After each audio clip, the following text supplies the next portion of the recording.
Hello, and welcome to The Source Within with Chloe Pedalino, where I share the source within me with hopes it sparks the source within thee.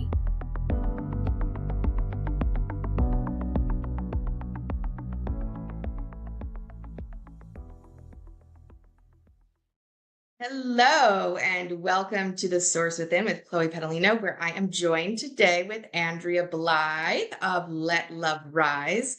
Thanks so much for joining me today. Always a joy to talk with you, Miss Chloe. And another reason, or a big reason, I am also having you here today is because Andy and I are co-hosting a retreat in Teotihuacan, Mexico on September 19th through 25th of 2024. Yes. And today's topic, we're really going to be talking about the Toltecs and about central Mexico and the Toltec history and who and what even they are.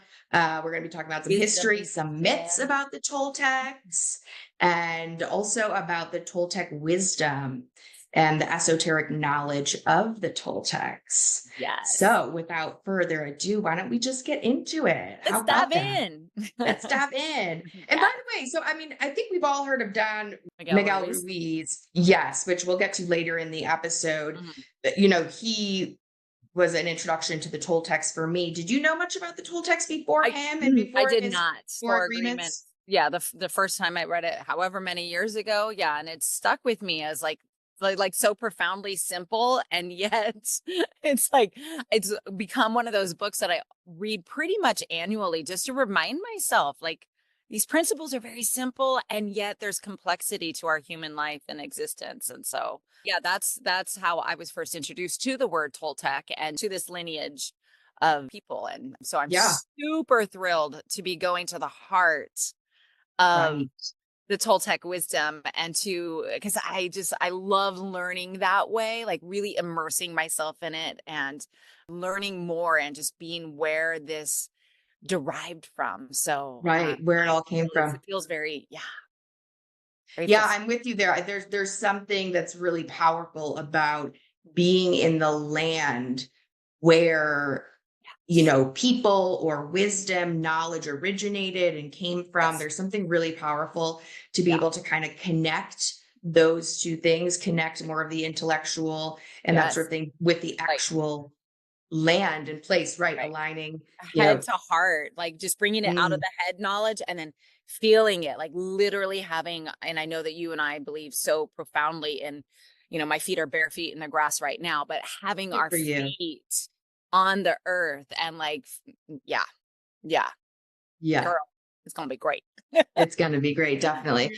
And my first introduction to the Toltecs was also through the Four Agreements, book by Don Miguel Ruiz. And actually, my mother had in college gave me this book and wrote in it and said, "I think you're at a point of time where you'll appreciate this wisdom." And she gave both to myself and to my brother, like when we were around the same ages. Yeah. And so that was my first introduction to it. And, I really recommend it to people, both in my, professional and personal life, because it's so profound, the wisdom. But we'll get more into that later. To start, now we're learning more about what the Toltecs actually are after having that introduction. So the Toltecs were this ancient civilization. They weren't around for a super, super long time, but there were these people that lived in Tula, Mexico, which, by the way, on a retreat, we're going to Tula. Am I right? Is it 50 miles or is it like an hour and a half? I'm like, I think it's relatively close City. To, Is that right? Yeah. So it's pretty close to Mexico City. Yes. And right outside north of Mexico City. And essentially people lived there in around 400 BC before Christ. And in 650 AD, so then a while after that, was actually when Tula became the Toltec capital. And so Tula existed in between Teotihuacan, which is the a very significant and expansive pyramid complex. Still intact pyramid complex, which we'll also be seeing in Teotihuacan, Mexico. And then Chichen, I think is what it is. It was a different one that existed after the Toltecs. So it was kind of in between Uh-huh. these empires or civilizations, the Mhm. peak being in 1000 AD. So 1,000 years after Christ. That was like the peak of the Toltec Empire. And they Hmm. ruled between the 10th and the 12th century. They ruled central Mexico. There's so much. I love the collaboration that we're doing here because the history and the knowledge and the ancestry that you bring into this just to ground it in, like, yes, it's great that we have this modern day book and we have this wisdom that we're eager to learn more about, but it's really essential to pull back to, like, where did this originate from? Who are these people and what? Yeah. And And it's interesting you bring that up because so that's what we know. We know that Tula, it was the Toltec capital. capital, Yeah. and we know it was around the 10th to 12th centuries. But what there's really unknown about, and okay, so actually, and then we do know that the Toltec contributed to some of um, the Aztec beliefs, is Okay. my understanding. Mhm. And my understanding was also that the Aztecs were out after the Toltecs, just so Okay. people are aware. Now, what there is not such clarity on is where the Toltecs folks actually even came from. Right. And I guess some theories, or one theory I read was that they came from more northern America and came south, that there was a group of people that came south from there. But the theories are kind of up in the air. There's not a So, great knowing about where they came from, but they are known different than other cultures of having like this society around this knowledge, this wisdom, these teachings that we'll get to, but are not so different. You know, how they're phrased are unique, but the mhm. core things about it, you can find some similarities in other belief systems. And so when I Mhm. think about that, I wonder, did they come from civilizations that were much more ancient that actually spread all over the world? Mhm. And one of those might have ended up in Tula or might have ended up in Mexico in some way. So, in some of what I was reading, they believe in this God.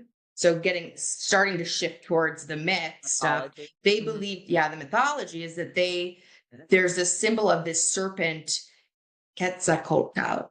I hope I'm saying that right. I might not be. But I hope I'm saying that right. Yeah. Quetzalcoatl. And this is like this, it's known as this feathered serpent. Do you know what I'm referring to? It's like this big Mhm. headed, Mhm. feathered serpent, but then also kind of similar looking to a dragon Mm. in some Mhm. Mm. ways. Um, and they had and this is their quote unquote deity, or who Uh-huh. they refer to kind of as this a god feature. And so like when we think about one, it's feathered, and when we think about Mhm. feathered, we think about flying, right? Yeah. And then, like, oof, Earth. Flying and then coming down, and then dragons is another. So a Very snake, powerful. we know about energy, and snake can also be about kundalini symbolically. Yes. It's unclear if it's a feathered serpent or if it's a dragon. And those are kind of Okay. two different things, because either way, or are the feathers on the snake to symbolize a dragon? Because Mm. do you see what I'm saying? Right. You Right. know, Right. To transform it from a snake, it's from something of this earth to something not of this earth, right?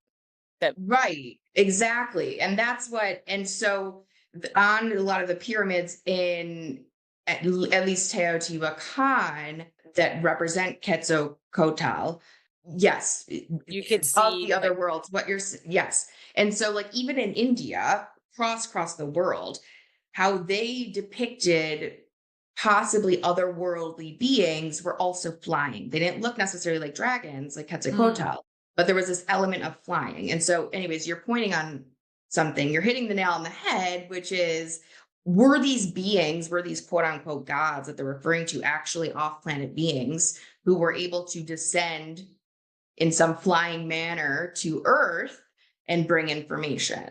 Wisdom and yeah, information. Like, I mean, also, I jumping a little bit from Toltec into Teotihuacan and any ancient pyramids. Like we can look at Chichen Itza also in Mexico and many of the pyramid complexes in Mexico all the way to Egypt. And we're all aware of how ancient these structures are. And the tools that were at their disposal at that time, like we're talking, you know Jesus era, like just because that's something I think that we can all relate to. We can be like, whoa, okay. And just remotely after that, it's like, how do these complexes get created, and and with such perfect symmetry? One of the reasons that we're visiting Teotihuacan over the fall equinox is because of the play and their complete understanding of the astrology, or the alignment of the planet, so that when we are in this perfect balance between day and light, which is the fall equinox, you can see the serpent descending the sides of these pyramids. It's like, okay, Like perhaps it mind was blown. a feathered dragon that taught them. Like, where did, like, that precision and that understanding, and then the ability to erect such a complex is like, whoa, it's so mysterious and fascinating that I'm open to all explanations, and looking within to be like, well, what feels right for me? Like, because for some Sure. people, like hearing about a flying feathered dragon carrying off-planet wisdom might be a little too much. And for others, it's like, oh yeah, that's what makes actually the most sense. Uh-huh. And it's like, Right. Good there's no point. right, there's no wrong in any of this. It's just like, it's fascinating to think, and that we have these places that we can go to, that we can visit, and we can, put our feet in that land and feel the energy and absorb, their wisdom. Yeah. Yeah, absolutely. Absolutely. And I like how you said that, is like, take what resonates or doesn't resonate. Like, Absolutely. you know, that we don't, Absolutely. there's no way that we could officially know, but what Right. I want to do Right. is share what the different, what the different Perspectives possible are. theories are, Yep. different Yeah. possible perspectives, and this sort of thing, because it just makes things so much richer when you know Yes. more, when something isn't just like a concrete statue in front of you, but when you realize, whoa, wait a second, this is actually way more representative, and like Mm, thousands of years ago, the fact that they were absolutely. able to carve, how I'm not sure, Perfect. carve these enormous you know uh Rock structures of stones. Yeah. stone, yeah, And to let place alone, them, I mean, yeah. yeah, and to Yeah. place them. Yeah. And so And I then with that guess, precision alignment to the planets, it's like, that's like next level. Like now you're just showing off Toltecs, and you're just showing right, off. As right. And so I think I'm gonna touch on Atlantis really quickly, okay. and then kind of transition over to some of some of that astrological alignment, like Yeah. you were referring to. But in a previous episodes, I've talked about Atlantis, and I believe I've talked about them, how the theories are that these 12 families, traveled throughout the world and made these different settlement type things in different areas of the world, and where there were different potential energy nodes, or collection of energy coming into certain areas, vortices, portals, what have you. Anyways, what is interesting is that there has been mention in, like, what's been passed down, of reference to these blue-eyed, this is Mhm. through the Toltec history, is reference to this blonde, blue-eyed, I don't know, one individual, or many of them, that came Representative.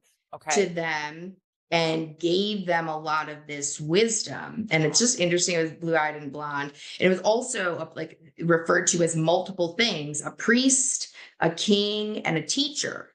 And Mm. I find, to me, that's like ding, ding, ding. Hermes Thoth Trismegistus, the Mhm. third. Hermes was the third, the third means all those three things: the Yeah. priest, the king, and the teacher. So And he, after Atlantean times, was apparently known to go to Egypt and teach a lot of esoteric knowledge, and then apparently sent people to Mexico um, to share more of this information. So, Hmm.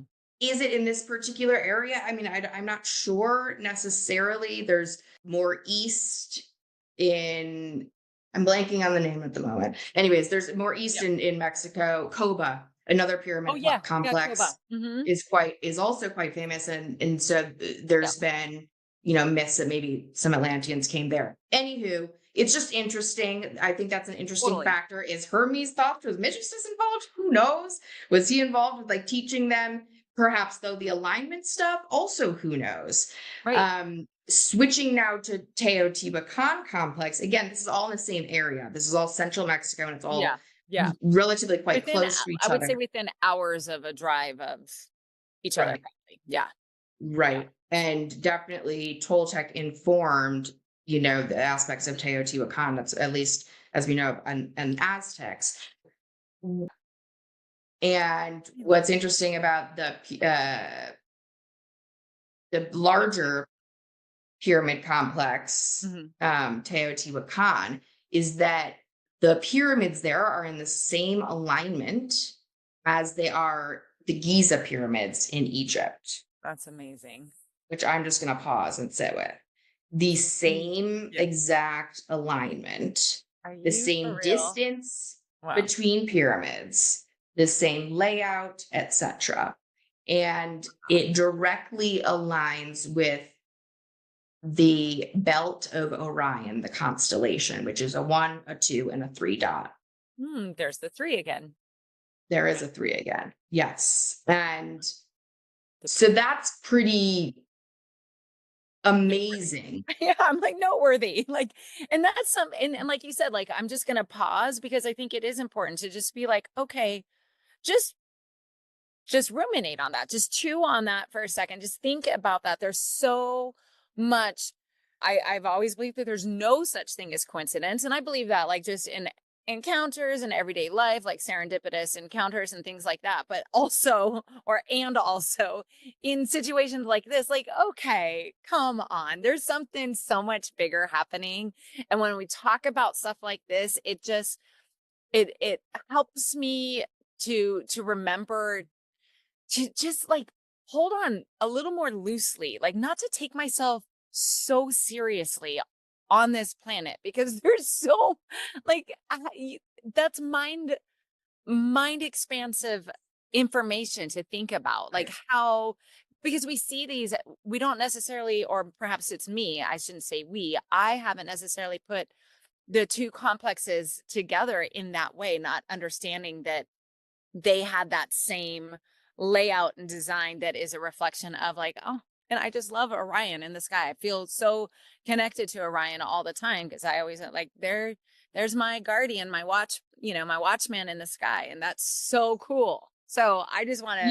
I didn't know how much you were connected to Orion. Mm, Have we talked about this? Because I am very too. And I'm no, not. Am I surprised? I've No. always But like at a very early age, I had a science teacher in the 6th grade where she talked about all the stars in the belt. And like, it was about the time Beetlejuice, like the movie, the original was mm, coming out. Like, and so we always called that, the star in the belt Beetle.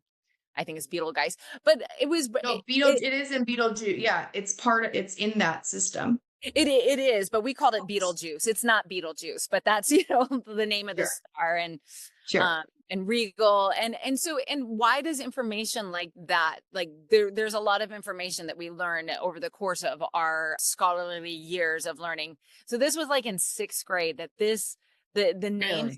those stars have always stuck with me, and I've always identified him in the sky. And currently, whenever I see him, I just feel like, even when I traveled to Spain and Portugal earlier this year, it was in March, so the Piscean new moon. I remember looking up and I was like, oh my gosh, he's still here. Like it was it Yeah. was such a powerful moment of just like feeling, yeah, connected. So yeah, we could talk more. Totally. I could talk about stars all day. Yeah. Totally. Totally. I just want to correct myself because Orion is not in Okay. the Pleiades.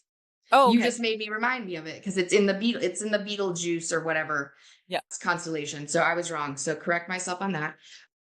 I love that you're so connected to Orion though, as am I. And my first big connection to Orion was when I was in Egypt on the River Nile. And whew, it was a That's really, really wild, cool experience with Orion. well, maybe we'll And have to do a whole separate episode then, because I would love to hear your story. I'm like, that's a great intro to a story. My sure, introduction was in Egypt on the Nile, like sure. Yeah, good way point. better Yeah. than a sixth grade science class. No, not no, it's no, because what's fascinating about it is it brings us all together. Yeah, And Orion, there's a lot more to talk about Orion because the belt also the three represents the past, the present, and the future. beautiful. And there's a lot of symbology and a lot of teaching from Orion's belt, like as terms Mm, of what we are meant to do to awaken and advance ourselves. So you're I right. We love could talk that. about that all day. I think that the incredible thing is that the stars you kind of join us together here, don't they? Because we're just, geeking out on Orion. But the point is that thousands of years ago, when they didn't have the technology that we do today, when they Right, couldn't see right, across the right, globe, when they right, didn't weren't able to communicate from one continent to another, we happen to have multiple places on Earth. And I just said right. Egypt as one that had also the same alignment Yeah, and the same distances, but also Jerusalem. The Mount of Olives is also, which is it's a yeah. sacred part. I've also actually been there and I didn't know it at the time, but it also is aligned with the belt of Orion. And so we have these major places. Okay, so and I did just recently, 2 weeks ago, an episode on ley lines and Mhm. vortices and portals. So okay, you have three places in the world aligned with this Orion's belt Wow. at very specific ways. Like you got to bet for sure that these areas are very sacred Hmm. and that there's very intentional meaning. And just like you were Yeah. speaking to the equinox and Mhm. how it was very intentionally aligned so that there would be the shadows. Is it shadows? Like Yes, of it's the shadows. snakes Mhm. that wind down Yeah. from, this temple. That's pretty profound. And so How it was in like on these tune. days that they would do a lot of their own self So, work and advancement, mhm. And you that's know, ceremonial and that ritual and like just the idea of the snake is just so powerful, especially when we're transitioning seasons. It's the shedding of the skin of that old season and all the things that are no longer that you want to carry forward with you, and just that it's like built into the very fiber of their way of making sense of the world around them. And so much of it was in harmony in this, a lot of Teotihuacan, we're talking about realigning with our equilibrium, yeah, bringing equilibrium back in, because not only from that sense of acknowledging a shifting in season, but also acknowledging that there are when we step away from our fast-paced world and our own heads to immerse ourselves in nature as they did, to connect to the stars above and our feet in the ground, and mhm, really remember that we are a part of something so much greater, yep, so much yep, greater. It is so important for us to remind ourselves of that, because it is so easy to forget and to yes, have like, I've got to do this and this and this and this, all these things. And yeah, really, really, really, well, it gets me excited. It just gets me so excited to be yeah. able to share this in a very meaningful, deep, experiential way with our with the people who will be traveling with us, and then also what we will gain and how we can continue to take that and share, Yeah. as I mean, it truly is. It truly is a once in a lifetime experience. I mean, it is in general, but especially if one is wanting it to be and is yeah, open to it being. something that I learned more recently, which is going back to like, again, the alignments, the profound energy being there, especially on this auspicious, Yeah. the days, of the equinox when we're shifting seasons, like our seasons, the seasons are also reflective of our stages of enlightenment in Yes. some ways. And Don Miguel Ruiz, said this, actually, I was listening to a podcast. He said Teotihuacan is known as the place where humans awaken. The Wow. place where humans awaken and become gods. Whoa. Hold on. Pause with me for a second. So the Okay. place where humans awaken and become gods. He then says where we become the truth, or we know the truth. Mm. So there's more. Basically what he is saying is that this place is a place of awakening. Yeah. Is that if you go by going to this place, and that's what he said, that's the definition of it. That's what he said from the Toltec definition. It's the place where humans awaken and From the become the dream. Yeah. truth Mm-hmm. and Yeah. place of enlightenment. So Well, and I just love like when they talk like in the Four Agreements and in the Toltec way, there's so much about the dream, right? Like awakening yes, from the dream.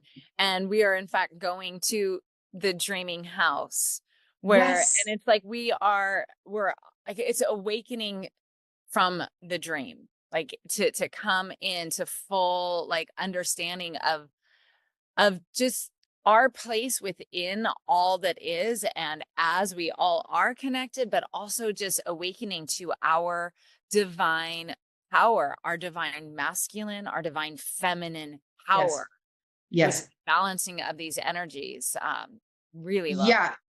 And I like, so we might as well kind of transition to like talking about the Toltec wisdom. That's like, Yeah. and to your point, and putting together what he's calling Teotihuacan, referring to it, this place where humans awaken and know the truth, Yeah. and this dream. They talk about the dream in Toltec wisdom, and so Yes. what my understanding is really what they're talking about is that we are dreaming all the time. That he just Don Miguel Ruiz describes this as that we are dreaming all the time, not just when we are asleep, but we are dreaming when we are Absolutely. awake. And that we create our dreams, however, though. And he describes life as our dream. We Yeah. can choose what our dream is, which is also goes back to this idea of like when Teo becomes God, becomes the truth. Well, one way to interpret that is he's saying, okay, this is a place where you're going to start to realize, you're going to recognize that no, you're not a passive participant anymore. That Exactly. no, people don't Exactly. have control over you, what have you. Like, no, you Yes. Yes. can create the life that you so decide. It is Yes. your dream to create it in what way. Yes. And that is, we are the creators of that, Of our, yes. of Yeah. our existence, and we can create our dream on earth. It's Right. just that similar notion of we can create our heaven on earth. Yes. When he refers to a nightmare, he refers to a nightmare as his teenage years, when he was basically being, I call it like indoctrinated, but like socialized and Yeah. having to fit in to social norming and structures and blah, blah, blah, blah, blah. Yeah. So Yeah. anyways, I Yeah. could blah, And blah, that's but like very, yeah. I mean, and that happens to all of us. Like we start in such a beautiful, you know, you thinking back to yourself. I like looking at age 10 because it's somewhere after age 10, but we were like so authentic at age 10. Like that's about the oldest that we get before we really start to put on those societal norms, and we start no, to I think it happens much earlier, to be honest. I think, these days. well, the veil comes down around like four-ish years old, meaning that like Well, we forget our prior, how we even yeah, got here. yeah. I And then mean that we're pretty much being socialized since, youth. absolutely, and we can still very easily walk around in a tutu and boots and not give like at age, Some I would say people, up to, not everybody, but maybe 7, 8, 9, 10, but definitely around 11, 12. Like that's the beginning of where we start to realize that other people are judging us, or what we think about what other people think about us matters. And we start like really layering on the mud that covers our own light. And so I that love part that. of like coming back to that awakening is like just starting to fling off. Like it's like, wait, when did I take that on? And a lot of it spirals back. Yeah, maybe it is even earlier than 10. I just know that I've sought out a picture of myself like the last time that I felt like I was fully able to just be free and free to be me and not care. And I can get it to about then, because I know like, once junior high started, I was very aware of all of what other people thought of me. And that was the beginning of, yeah, going into that nightmare, right? Like of allowing other people and dulling my own light and trying to, yeah, I mean, we all go through it. And if we are blessed and desirous of it, we can all awaken again into Hmm. ourselves and into like pulling off of, well, that doesn't, again, shedding the skin, the snake, like that doesn't serve me anymore. You know what?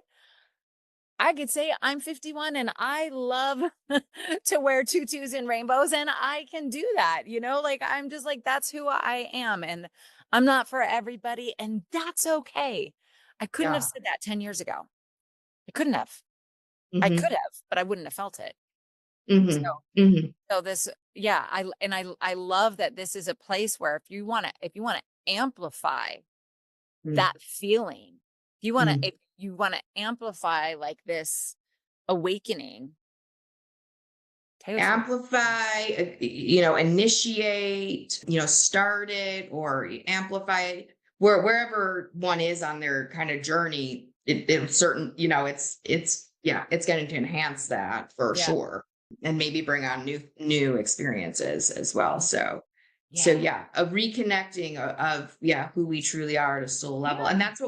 and we need globally. We're stepping into needing that more and more for Right. everybody to be fully embody their true selves in their unique ways. We've been in such a culture for quite so many centuries, thousands of years, that's been really conformist and Yeah. every traditional, and that there's this way to do things, Yeah. and Yeah. people need to be kind of all the same, and we're going totally the opposite. Age Really of is what Aquarius, man. It is exactly. freedom. It's individual, the individual, like bringing our individual selves back out rather than this. Well, Yeah. it's about the Aquarian's about the collective, but it's by Yes. we And help the collective by fully by being, embodying our true yes. Yes. selves Because and it's our a total yes and. uniqueness. It's that 11th house of the zodiac, which is all about, community, friends, well-being and all of that. But that is created when we are at first in alignment with ourselves and in our energies and in our true voice, and speaking from a place of love and compassion, and seeing that you and we are actually the same. We've talked about a lot today. Yeah. The history of the Toltecs, the Yeah. mythology behind the Toltecs, where they might have come from, this pretty incredible synchronicity between Yes. the Teotihuacan pyramids and the pyramids in Giza in Egypt, and also the Mount of Olives in Jerusalem, all of which are aligned by Orion. And there's actually another alignment in Jerusalem with the constellation of Taurus, which you are a Taurus. But Love we'll it. not get into that too much more. But the alignments of that, and the very incredible fact that Teotihuacan pyramid complex is known as the place where humans awaken and become gods, or in other words, become the truth. And I think Come home to let's leave it themselves. for, yeah. Sorry, what did you say? I said, come home to themselves, Mm, because our yes. our divinity lies within. Absolutely. The source within. That's indeed the Sauce case. within. The source Yes. within. All right. Well, I think we'll wrap up that up for Beautiful. today. And thanks so much again, Andy, Always a for joy. being. Thanks so much. And for everybody to know, check out the show notes for links to both The Let Love Rise, Mhm. Andy's. Enterprise. Thank I love you. Thank it. you. As well I love offering. Yeah, it's as really well as information about the retreat and where yeah. folks can sign up. And depending on when people are listening to this, check it out sooner rather than later because there is an early bird special where you can get a great discount. Honestly, the pricing is on Yeah. point, Yeah. in my Yeah. opinion. So I mean, get can on you that, put a folks. price on aligning and awakening? I mean, I guess you can. Right. But I yeah, really do expect this experience to be life-changing for all absolutely. that for all that comes. So I'm really looking Yeah. forward to sharing this Yeah. experience with Yeah. you and with all of those who join us in a divinely guided group, which always occurs. Yes. So thanks so much, Awesome. Andy, and I'll see you here Yeah. next Thank time. you. All right. Bye, everyone. Thank you. I just wanted to share and put on your radar that I am co hosting a retreat with Andrea Blythe of Let Love Rise in Teotihuacan, Mexico, which is about 50 miles north of Mexico City. And in Teotihuacan, there's this incredible pyramid complex of three pyramids. One's a pyramid of the sun, one's a pyramid of the moon. And the fascinating thing about these incredible temples, and I mean, they're beautiful, they are intact, they're really magnificent, likely attributed to the Mayans, is the going theory here. But what's really incredible about these temples is that the complex is actually a mirror configuration of Orion. And the ley lines of Teotihuacan are very similar to those in Jerusalem, as well as there's some correlation with Giza and the pyramids in Egypt, which those were also built in alignment with these star systems. So there's a lot of connection there. It's a really profound, incredible place. And so we'll be checking out the pyramids, but doing so much more than just that. There's also incredible, amazing natural springs in other areas of Mexico we're going to be checking out. We're going to be staying at this lovely resort with local foods and nourishment, and it's really going to be a great time. We're doing some energy work to balance ourselves on this. It's going to be during the equinox, which is on the 22nd of September, and the fall equinox is when we're transitioning from summer into fall, and it is a time of balance because there is both equal sun and there is equal dark, the equal light and equal dark on the equinox. And so it can be a really powerful time to both heal oneself and also to grow and to develop. So I really hope you will join us on this awesome trip, September 19th through the 25th. And really, it's going to be a mixture of a lot of things. There's going to be healing, there's going to be adventure, there's going to be growth, there's going to be spiritual and energetic work and alignment. So really excited to have y'all join us there. Check out more on my website at the-sourcewithin.com.